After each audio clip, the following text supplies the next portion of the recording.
బిస్మిల్లాహిర్రహమానిర్రహీం. ఎన్నికల ప్రత్యేక కార్యక్రమానికి స్వాగతం. సోదరులారా, సోదరిమణులారా, అస్సలాము అలైకుం. దైవశాంతి అందరిపై కురియుగాక. మనము ప్రజాస్వామ్యాన్ని గురించి మాట్లాడుకుంటూ ఉన్నాము. మానవ నిర్మితమైనటువంటి ప్రజాస్వామ్యం ఏమిటి, దైవిక ప్రజాస్వామ్యం ఏమిటి? ప్రజాస్వామ్య వ్యవస్థను ఇస్లాం ధర్మము కొన్ని తప్పనిసరి పరిస్థితుల్లో సమర్థిస్తుంది. ఎందుకు అంటే ప్రస్తుతం ఉన్నటువంటి వ్యవస్థల్లో కల్లా ఒక మంచి వ్యవస్థ, పౌరులకు మానవ హక్కులను ప్రసాదించే వ్యవస్థ ప్రజాస్వామ్య వ్యవస్థ. కాబట్టి ఇస్లాం ధర్మం ప్రజాస్వామ్యాన్ని అది సపోర్ట్ చేస్తుంది. ఇది ఎందుకంటే ప్రజాస్వామ్యం ప్రధానంగా కుల, మతం, జాతి, భాష ఆధారంగా తారతమ్యత అనేది చూపించరు. ప్రజాస్వామ్య వ్యవస్థలో అందరికీ సమానమైనటువంటి న్యాయం ఉంటుంది. అదేవిధంగా అధికారము, ధనము ఇటువంటి ఆధారంగా తీర్పులు ప్రభావితం కావు. ఎవరిపై కూడా దౌర్జన్యం జరగదు ప్రజాస్వామ్య వ్యవస్థ అనేది. అయితే ఇప్పుడు ఆ విధంగా జరుగుతున్నా అనేది పక్కన పెట్టండి. వాస్తవంగా ప్రజాస్వామ్య వ్యవస్థ కోరే ఏమిటంటే ప్రజలందరికీ కూడా సమానమైనటువంటి హక్కులు ఇస్తుంది, సమానమైనటువంటి న్యాయం ఇస్తుంది, వ్యక్తి స్వేచ్ఛను ఇస్తుంది, మత స్వేచ్ఛను ఇస్తుంది. కాబట్టి ఇవన్నీ కూడా ఒక ఇస్లామీయ వ్యవస్థలో ఉండే విషయాలే కాబట్టి ఇస్లాం దాన్ని సమర్థిస్తుంది. అయితే ఇప్పుడున్నటువంటి ప్రజాస్వామ్య వ్యవస్థ ఆ విధంగా ఉందంటే ఆ విధంగా ఉండడం లేదు. నియంత్రిత ధోరణి వైపునకు వెళుతుంది. మనం అందరం కూడా చూస్తూనే ఉన్నాం. మహాశిలారా, అయితే ఇక్కడ చిన్న ఒక తారతమ్యతను చెప్తాను. అసలు పాశ్చాత్య ప్రజాస్వామ్యం అంటే మనిషి నిర్మించుకున్నటువంటి ప్రజాస్వామ్యం ఏమిటి, దైవికమైనటువంటి ప్రజాస్వామ్యం ఏమిటి, ఏ విధంగా ఉంటుంది? రెండు తేడాలను నేను చెప్పడానికి ప్రయత్నం చేస్తాను.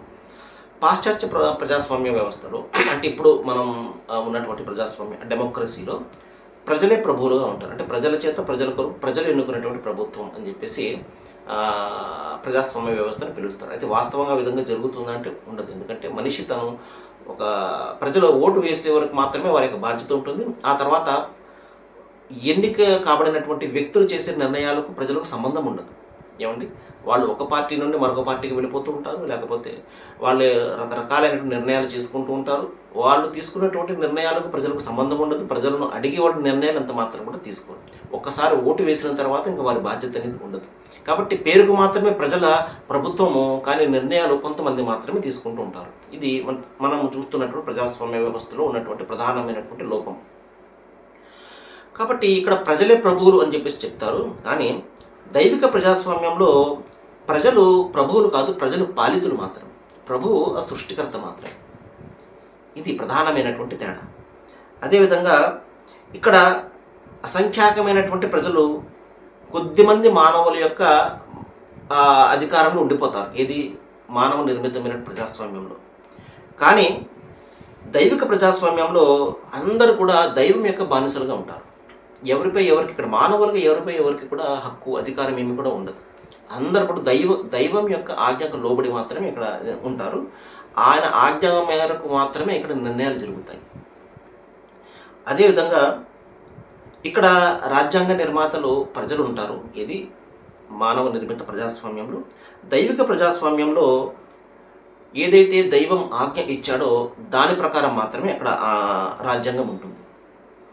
అయితే ఈ ప్రజాస్వామ్యంలో ప్రజలు ఏదైతే కోరుకుంటారో అది జరుగుతుంది. కానీ దైవిక ప్రజాస్వామ్యంలో దైవం ఏదైతే కోరుతాడో అది జరుగుతుంది. మానవులు కేవలము దైవం యొక్క ఆజ్ఞను పాలించేవారు మాత్రమే ఉంటారు. అదేవిధంగా మానవ నిర్మిత ప్రజాస్వామ్యంలో పాలకుడు దుర్మార్గుడైనప్పటికీ కూడా 5 ఏళ్ళు అతనే ఉంటాడు. కానీ ఈ దైవిక ప్రజాస్వామ్యంలో ఒకవేళ పాలకుడు సరైనటువంటి నిర్ణయాలు తీసుకోకపోతే అతన్ని తొలగించేసే అవకాశం కూడా ఉన్నది, కాల్ బ్యాక్ చేసే అవకాశం కూడా ఉన్నది.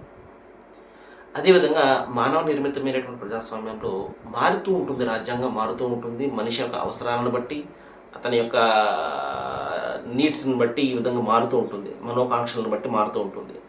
కానీ దైవికమైనటువంటి ప్రజాస్వామ్య వ్యవస్థలో నిర్ణయాలు ఏమి కూడా మారవు. అమలు పరిచేవారు మాత్రమే ప్రజలై ఉంటారు. ఆజ్ఞ ఇచ్చేది మాత్రం దైవం. ఈ విధంగా దైవికమైనటువంటి ప్రజాస్వామ్య వ్యవస్థను ఇస్లాం ప్రతిపాదిస్తుంది. రండి ఇస్లాంను తెలుసుకుందాం.